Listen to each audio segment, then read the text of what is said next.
So let me be clear right from the very start. This is not about journalism. This is not about free speech. And this is definitely not about a misunderstanding. This is about a line being crossed. Now, Don Lemon says that he was just doing journalism, but the Department of Justice says otherwise. They say civil rights, federal laws might have been violated. Now, when the Department of Justice starts mentioning the FACE Act and the Klux Klan Enforcement Act in the same sentence as your name, then this is no longer about journalism and commentary. This is a warning of what's to come. Now, a church service was disrupted, a place of worship was interfered with, but now federal officials are saying that the intent might not even matter. So even if he was there just to follow the group that invaded this house of worship, it doesn't matter. You were still there and you were a party to it. We saw that because that defense didn't work for J6 defendants. It's not going to work now. So that's what I tell people. You got to be careful what you wish for. Now, because the law is clear, you do not get to claim journalism when participating in or amplifying conduct that interferes with the protocol of civil rights, especially when they're protected civil rights. Today, we're going to break down exactly what happened and what laws are in play, but also why the Department of Justice is putting someone on notice and why that's more important than what people may realize. And for the case that can set precedents on how to protest, media, and churches intersect going forward. So this is going to let people know how they can conduct themselves and how they cannot going forward. If this is not dealt with swiftly and harshly, there will be more copycats. We're starting to see more people more people are attempting to aggress law enforcement. They're making veiled threats. The new fake Black Panthers with their Fed talking about putting holes in police officers. If somebody doesn't, if law enforcement does not step in, then these people are going to be emboldened, and then there really will be a kinetic, a physical civil war. See, right now it's just a lot of words. But once people start shooting guns, then the law enforcement is going to be on edge, and these fake agitators. You got to think about it. These people are showing up to these events. They want to trick you as a resident into doing something stupid. They're there to inspire stupidity. Why else would these Black Panthers, these fake Black Panthers, you've never heard of any of these people making any noise before. So what were they doing 2 weeks ago? They had a job. They were just working at like an auto parts store. They were changing oil. Where were they 2 weeks ago? You don't know. Nobody does. But what they're trying to do is encourage Black people or anybody in those crowds to basically commit suicide by cop. They want you to do exactly what Renee Good did. Hopefully you're smarter than that. But let's take a listen. Let's look and see how this all started, shall we? This is an operation that is secret, that they invited folks out. This is Operation Pull Up, more of a clandestine operation. We show up some. Wait, is it Operation Pull Up or Pull Out? Pause. Somewhere. They don't expect us to come there. And then we disrupt business as usual. Now, look around. Do you think they would ever do this at a Black church? Do you think they would ever do this at a temple? Do you ever think they would do this at a synagogue? They're not at this church because they want to protest against Christianity, and they're not at that church because the pastor works with ICE. They're at that church because they hate white people. This is about intimidating and trying to build up enough courage to attack white women and children. See, they're deathly afraid of white men. That's not going to happen. But the women and children, they will definitely go after and target. And they have been. Look at the women on the buses, the women on the subway, the women on the trains. They choose their targets. These people are cowards. But when you're watching what they're doing, this is racially motivated. This isn't about church. This isn't about religion. They're going after these people because they're white. And because they know if white people defend themselves, they're automatically deemed as racist and oppressive and use all these weird words. So as a white person, you're more so just a sitting duck if you are in one of these liberal areas.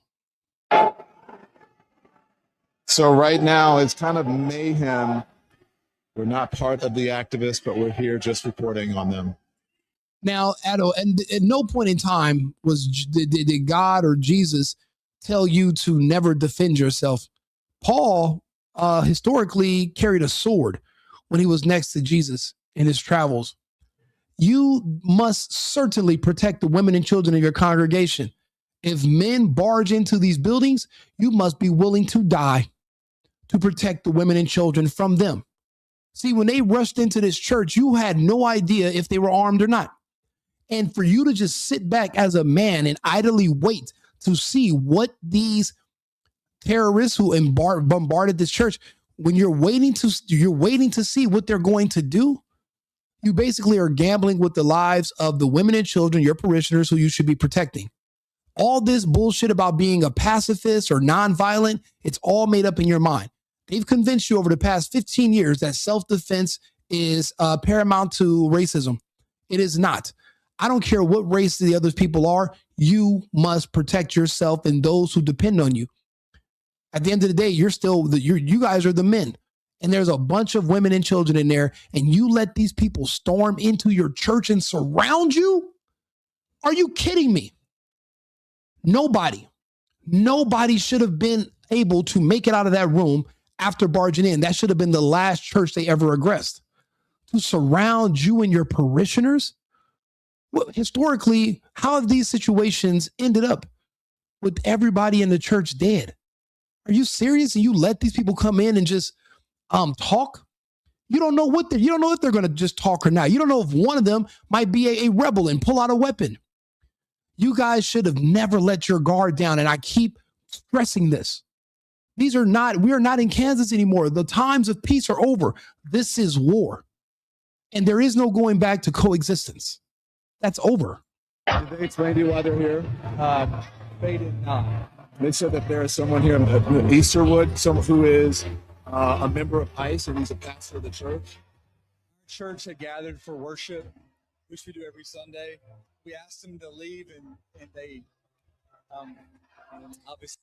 It doesn't matter if somebody from the church worked with law enforcement. Law enforcement is the law of the land. The federal government is the law of the land and above. There is nobody above them. They're going to have to drop the hammer. We can't allow this, because if this right now, the entire country is watching what happens in Minnesota. And if they become too emboldened in Minnesota and they can get away with this, there's not going to be any way to contain the other states and these violent leftists, these ideologues, the gay and the black communities in these other cities. There's not going to be any way to stop them from burning our cities down for nothing. They don't care about the illegals. They wanted an excuse.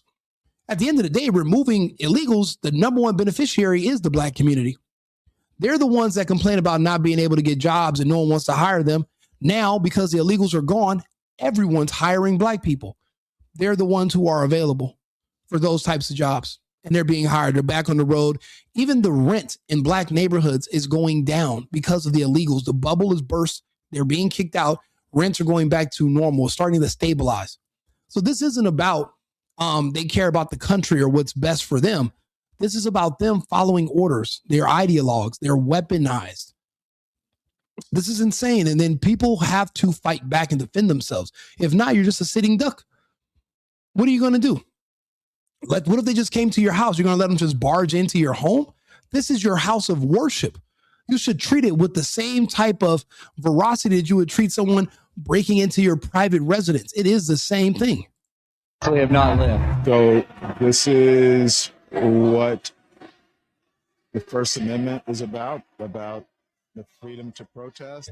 There's a varying array of views in this church on politics of immigration. Recognize the complexity of the issue. This shows you just how divided America is. When you look at the protesters here, and then you look at the people there who are praying, and you know what's the interesting thing? If these two groups could just get together, they might figure out what to do. I don't know. There's nothing to figure out. The laws are clear. Now, the way it works in the real world for adults, if you don't like the rules, you leave. You don't fight and try to change the rules or think you could overthrow the government and create your own rules. That has never worked for anyone. You leave and you go find somewhere to live that better suits your personal feelings and agenda. Why are you in this church? It's because they're white, and you perceive white women, children, and these men as being weak. They wouldn't do this at a black church. They wouldn't do this at a mosque, because they know those men at these mosques, would whoop that. They will put they will put sandals to ass. There would be no conversation. They're only there because they know they can successfully intimidate white people and badger them and call them names. And because of the media depicting them as calling them supreme while also calling them bigots, and they're just afraid to do anything. That's why JD Vance, it was so important of him to say, we no longer have to apologize for being white. This is what JD Vance was talking about for anybody who was unclear of what he meant. I still agree with everything that's going on in the Twin Cities right now, but I don't think it's good to fight fire with fire. I think it's good to speak up, and I think it's good to protest, but I think it's better to do it in a peaceful way. Yeah, that was. Yeah, you don't just barge into my church and decide you want to protest. You don't just protest where you want to. That's not how this works. And you know what? It seems like people are using our Constitution against us, and that can't be allowed either. That's what I'm saying. This is leading to a point where all the normalcy is going to be out of the window, and they're going to be a first time for everything. They're pushing people to this point. And it seems like there's got to be foreign actors from outside the country that want to see this happen, because where else is all this coming from? It's stemming from somewhere. Interesting to watch this guy here. Look, hugging his kid. And, you know, I imagine it's uncomfortable and traumatic for the people here. They think. Now, that black woman has no husband and no children. Don Lemon he has a husband. He has no children. The people that the lesbian black chick with the glasses on behind her, also no husband and no children. You're literally fighting to protect your family from people who are envious and jealous of the fact that you have a family and they want your family to die. They literally admit it and they say it. I'm not being hyperbolic. This is their words. This is their intent. They're coming for your kids. They hate the fact that you have a family. So you're protecting your family from these people just because they're in the United States. Even if they were born here and they speak English, does not mean that they are Americans. We have to know that there's a difference between them.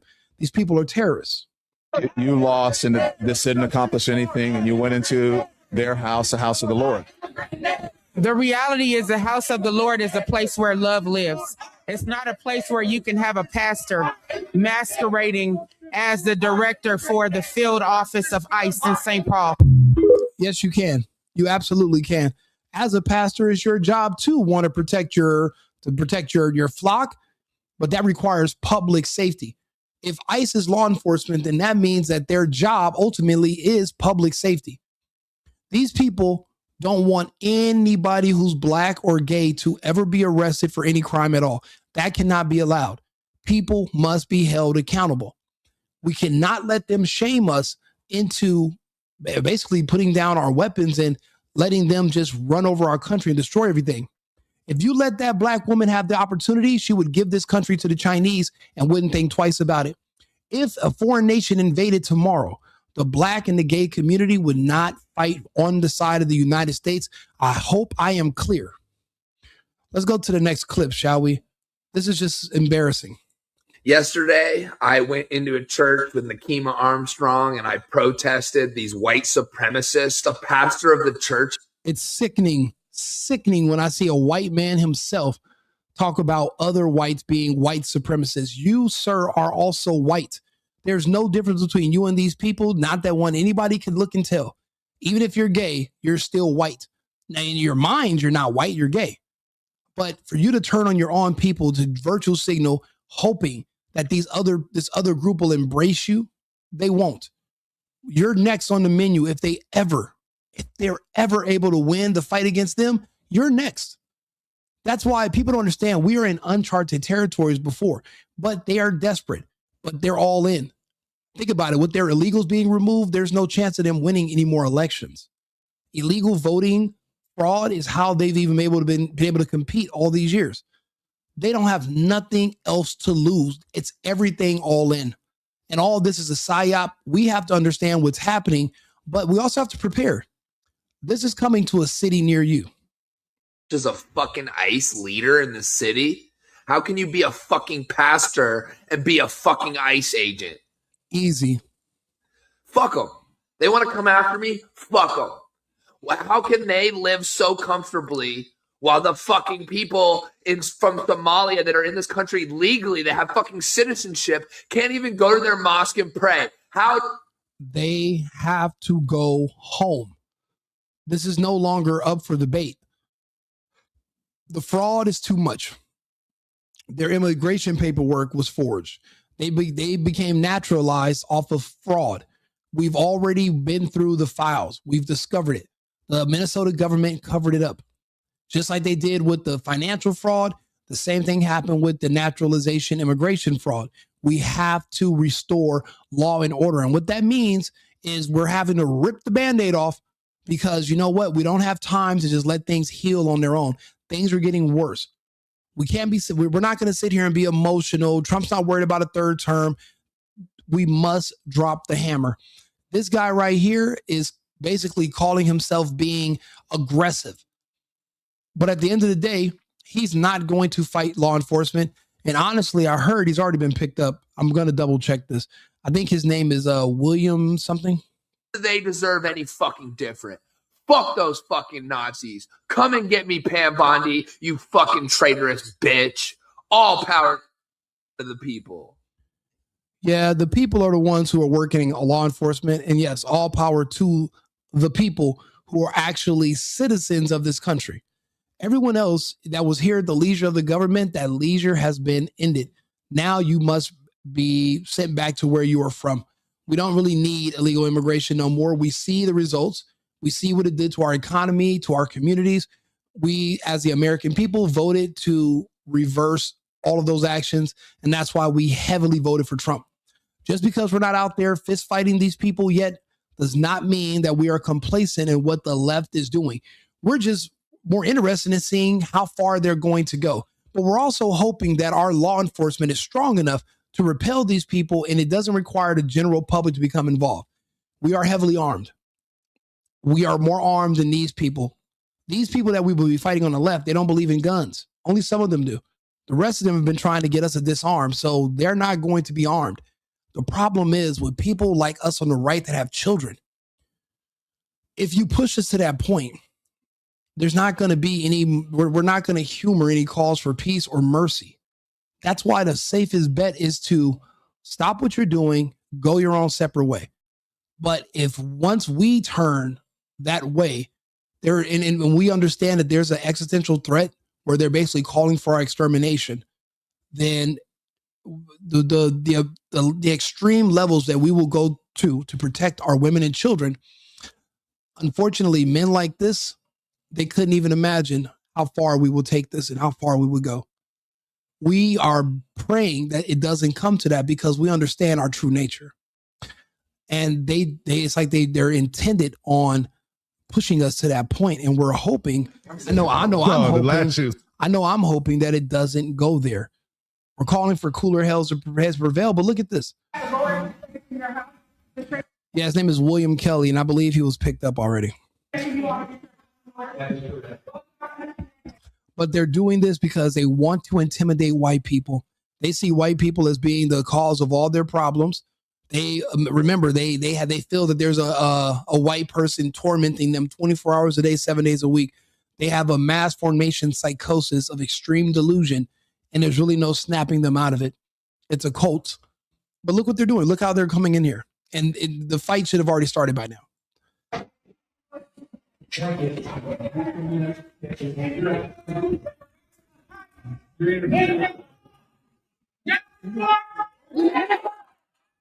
Renee, go! Renee, go! Renee, go!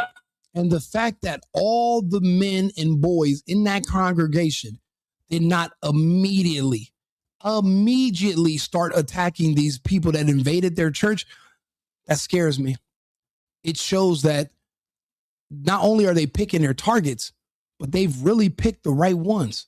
They knew who was going to be a pacifist and passive. This is not good, because this is showing that you can literally attack these people when they're most vulnerable, because a lot of people are not going to be armed in a church.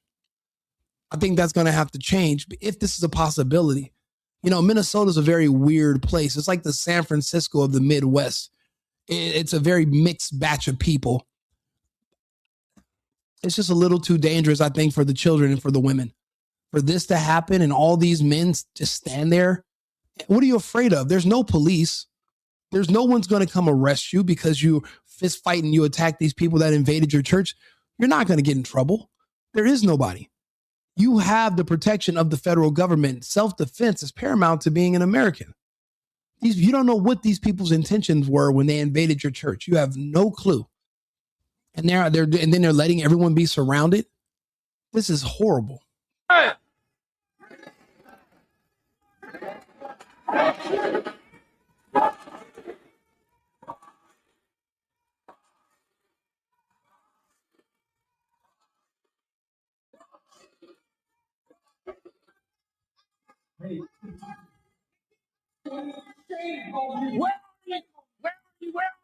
Where are your people? Why are you not at Whipple every day fighting for the humanity, standing for our people? Where are you? Those are not your people. The people in this church are his people. The rest of you are not. The illegals are not. The immigrants are not. His people are those in this church. Not everyone. This is not good. This is not good at all. And then obviously Lemon starts to feel the heat and he wants to weasel himself out of it. It's not going to work. The MAGA administration and the fake news MAGAs are losing their mind over something that's not even true. So let me just make it clear, because this assistant attorney general, I don't know, something Emmett Dillon or whatever. So Heart me, Dylan. I have no affiliation to that organization. I didn't even know they were going to this church. No, Don Lemon. Remember, in the beginning of the video, you said you were invited to this secret gathering that met up outside of this church. And they literally announced their names and what they were going to do. And you went along with them. There is no way you're not an accomplice. You are going to be held accountable for this. And I hope they put him in solitary confinement for months, just like they did the J6 people with those trumped up trespassing charges. They have to do the same to this gay pedo piece of shit named Don Lemont, or whatever the hell his name is. He has to go. You know, he's literally been an agitator and a liar against the administration and the president for years. And once upon a time, I used to listen to him. And then I found out he was lying to me because I went and watched a video. I watched him describe a video. Then I went and watched the video on my own, and I was disgusted at how I figured out that I had been lied to for years, and I should have been doing my own research. This guy has to go. So we followed them there. We were there chronicling protests. Once the protest started in the church, we did an act of journalism, which was report on it and talk to the people who were involved, which included the pastor, members of the church, and members of the organization. That's it. Nah, you can't embed yourself with a criminal organization committing a crime, trespassing, and intimidating people as they serve. I mean, even though you're black, you can still be charged with the Ku Klux Klan Act and the FACE Act. That doesn't mean shit. None of that means anything anymore at all. It's called journalism. First Amendment, all that stuff. All of you people who believe in the First Amendment, absolutist. All you people that believe, so he doesn't believe in it. He's literally wielding it against us. He doesn't believe in it. He's using it against us, hoping that one day, to basically, we'll get frustrated with people like him abusing it, and we'll just get rid of our Constitution. He's wrong. We'll get rid of him long before we get rid of our Constitution. We'll get rid of them all before we do that. There you go. So why don't you talk to the actual person who is in charge of the organization and whose idea it was to have the protests at the church before you start blaming me for stuff for which you have no idea. Thank you for your attention to this man. None of that's going to matter. He is going to be charged. No, I hope he is prosecuted and convicted. I don't necessarily see a way out for him. I don't. About looking at the young people who are exiting the sanctuary and saying how they're traumatized, they're disturbed, and that's what's necessary in a protest like this. And I think that's just disgusting. I think that, we as Christians are never promised peace or comfortability in this life. We know that people will be against us, but that does not mean that we shouldn't call people out. when they do something like that or when they say something like that against us. And I think that that is just a terrible thing to say about anyone, that they should be traumatized for the sake of a political agenda. So I am not on board with what he was doing there. I don't think he should have been there. I don't think he had the right to be there. He was part of the group that disrupted our worship service, even if he was just documenting it. Frankly, I don't really care if he was there to just document or if he was there to protest. He was there, and he was part of what disrupted our worship service. Yeah, that wasn't a protest. That wasn't a protest at all. That was intimidation. And I'll be honest, those people in the audience, the parishioners, the men, should have been more than happy to go down in a blaze of glory defending their church. They don't even have security because there should be enough men there to do it. But people being that weak and passive and non-aggressive, it's un-American. It's extremely un-American. It's like they just sat there with nobody put their hands up. Nobody got in front of the children. Nobody aggressed these people and tried to push them out. They were just sitting there, just waiting for these people to decide if they wanted to kill them or not. You know, and it's crazy. All the attacks are always only towards Christians. Everyone has all the smoke for Christians. They don't talk about any other religion because they know that Christianity is a powerful belief system, and they want it torn down because it's one of the foundations of our republic. I mean, we can't just sit here and be defenseless. We can't. We literally cannot allow this to continue. And if they don't do something now, like right now, if we're not waking up to arrest tomorrow of Don Lemon publicly being perp walked, then this can continue in different parts of the country and we lose everything. I don't think Hegseth and Trump are going to allow that to happen. I don't think Dylan or our Pam Bondi, I don't think they're going to just allow this to ride. You know, we have federal supremacy. You don't got to follow the rules. You make them. Like and subscribe, share the video. I appreciate you guys for tuning in. We're on a road to 100,000 subscribers, so please like the channel, subscribe to the page. I'll be back on with another topic shortly. America first and America. I've been needing to find a new apartment, which has not been easy with credit as bad as mine. Luckily, I found cosigning.com. They connected me with a cosigner who helped me get my dream apartment for me and my dog. I just paid a small fee and was able to move in fast. Get the cosigner you need for the apartment you want. Check out cosigning.com today.